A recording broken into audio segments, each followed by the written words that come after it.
بسم اللہ الرحمن الرحیم الحمد للہ رب العالمین والصلاة والسلام علی سید الانبیاء والمرسلین۔ اللہ رب العزت نے قرآن مجید فرقان حمید میں ارشاد فرمایا، وَلَا تُجَادِلْ عَنِ الَّذِينَ يَخْتَانُونَ أَنفُسَهُمْ، اور ان کی طرف سے نہ جھگڑو جو اپنی جانوں کو خیانت میں ڈالتے ہیں۔ ان اللہ لا يحب من کان خوانا اثیما، بے شک اللہ نہیں چاہتا کسی بڑے دغاباز گناہ گار کو۔ اس آیہ کریمہ میں اللہ رب العزت خیانت کرنے والوں کا ساتھ دینے کی مذمت کر رہا ہے۔ خیانت کرنا از خود ایک بہت بڑا جرم ہے، لیکن یہاں جو خیانت کرنے والے ہیں ان کا ساتھ دینے کی مذمت کی جا رہی ہے کہ ان کا ساتھ بھی نہیں دینا۔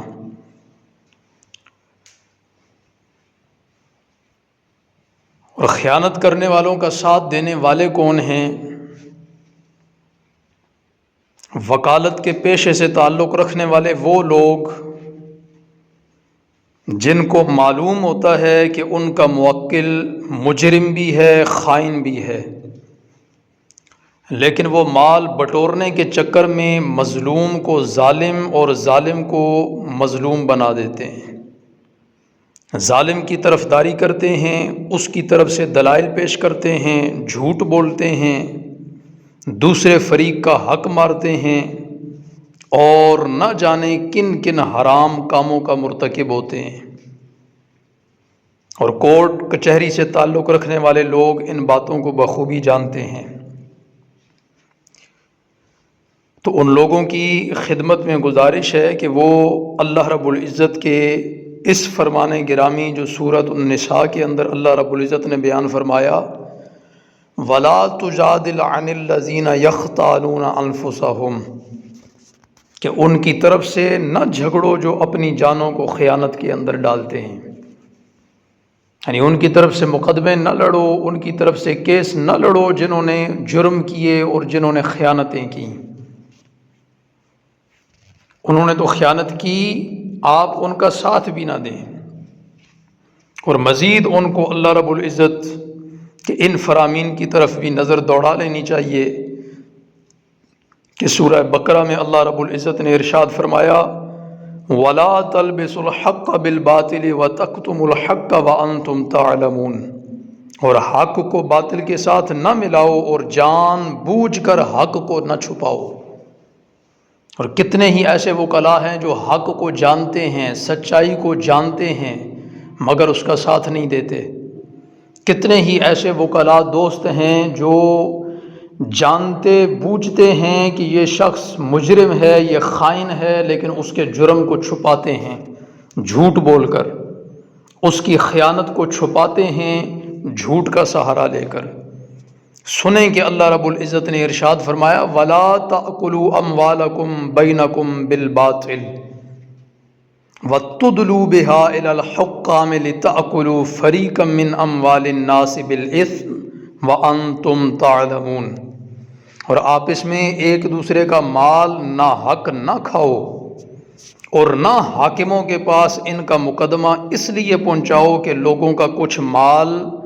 ناجائز طور پر اور جان بوجھ کر کھا لو۔ اللہ اکبر کبیرہ۔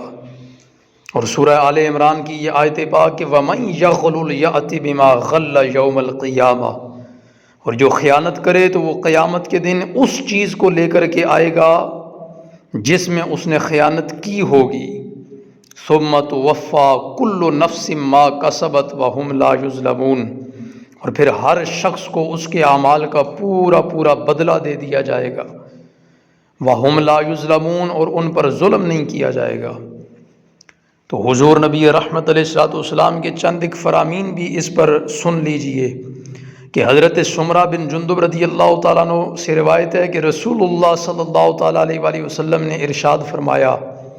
کہ جو خیانت کرنے والے کی پردہ پوشی کرے تو وہ بھی اس ہی کی طرح ہے یعنی وہ بھی خیانت کرنے والے کی طرح ہے۔ تو یاد رکھیں کہ جہاں خیانت کرنے والے کا ساتھ دینے والے کی قرآن اتنی مذمت بیان فرما رہا ہے، تو آپ اندازہ لگائیں کہ پھر خود خیانت کرنا کتنا بڑا جرم ہوگا۔ اور پھر رسول اللہ صلی اللہ تعالیٰ علیہ وآلہ وسلم کا یہ فرمان گرامی کہ حضور ارشاد فرما رہے ہیں کہ خیانت کرنے والے کی پردہ پوشی جو کرے گا وہ خیانت کرنے والا ہی تصور کیا جائے گا۔ یعنی اس کا مطلب یہ ہوا کہ یہ بھی خیانت کرنے والے کے جرم میں اب برابر کا شریک ہے۔ اور حضرت سیدنا ابو بکر صدیق رضی اللہ تعالیٰ عنہ، آپ سے روایت ہے کہ نبی کریم رؤوف الرحیم صلی اللہ تعالیٰ علیہ وآلہ وسلم نے ارشاد فرمایا کہ وہ شخص ملعون ہے جو اپنے مسلمان بھائی کو نقصان پہنچائے یا اس کے ساتھ دھوکہ کرے۔ اللہ اکبر کبیرہ۔ اللہ رب العزت ہمیں سمجھنے کی توفیق عطا فرمائے، خیانت سے بچنے کی توفیق عطا فرمائے۔ اور جو خیانت کرنے والے ہیں اور ہمیں معلوم ہے کہ یہ مجرم ہیں، یہ خیانت کرنے والے ہیں، یہ دھوکے باز ہیں، یہ مسلمانوں کا مال ناحق کھانے والے ہیں، یہ مسلمانوں کے ساتھ دھوکہ دہی کرنے والے ہیں، یہ مسلمانوں کو نقصان پہنچانے والے ہیں، اور سب سے بڑھ کر یہ کہ یہ خیانت کرنے والے ہیں، تو اللہ رب العزت ہمیں ان کے ساتھ سے بچائے، ان کی مدد کرنے سے بچائے، ان کی پردہ پوشی کرنے سے اللہ رب العزت ہمیں بچائے۔ اور یاد رکھیں کہ خیانت کا مفہوم کوئی عام فام نہیں ہے، بلکہ خیانت کا مفہوم یہ بھی ہے کہ آپ اللہ رب العزت کے معاملات کے اندر خیانت کرتے ہیں، آپ انسانی معاملات کے اندر خیانت کرتے ہیں، آپ عبادت کے معاملات کے اندر خیانت کرتے ہیں۔ تو ہر اعتبار سے دیکھنا چاہیے کہ ہر وہ چیز جو ہماری ذمہ داری ہے اس کا پورا کرنا ہمارے لیے امانت ہے، اور اگر ہم اس ذمہ داری کو پورا نہیں کر رہے تو یہ امانت کے اندر خیانت کرنا ہوگا۔ اللہ رب العزت ہمیں اس عظیم گناہ سے بچنے کی توفیق عطا فرمائے کہ جس کا اللہ رب العزت اس سخت انداز میں جس کی مذمت فرما رہا ہے کہ اس کا ساتھ دینے والے کو بھی اللہ رب العزت سختی سے منع فرما رہا ہے کہ اس کا ساتھ نہ دو۔ اللہ رب العزت ہمیں خود بھی خیانت کرنے سے محفوظ فرمائے، تمام تر معاملات کے اندر خیانت کرنے سے محفوظ فرمائے، اور اللہ رب العزت خیانت کرنے والوں کا ساتھ دینے سے بھی ہمیں بچے رہنے کی توفیق عطا فرمائے۔ وآخر الدعوٰ یعنی الحمد للہ رب العالمین۔